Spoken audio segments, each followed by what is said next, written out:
लेकिन श्रद्धा पक्का नहीं था। इसलिए हमें पंचम काल में किसका जन्म होगा भैया? सिद्धांत पढ़ा है? जो जीव मिथ्या दृष्टि होता है उस जीव का पंचम काल में जन्म होता है।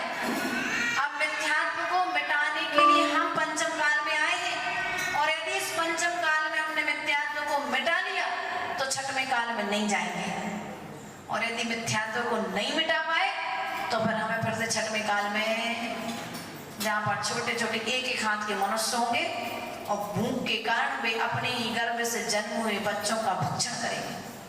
इसलिए ऐसे काल में हम तो भगवान से निवेदन करते हैं कि इतनी शक्ति देना कि महाव्रतों को हम निर्दोष पालन कर सकें, हमें छठवें काल में ना जाना पड़े।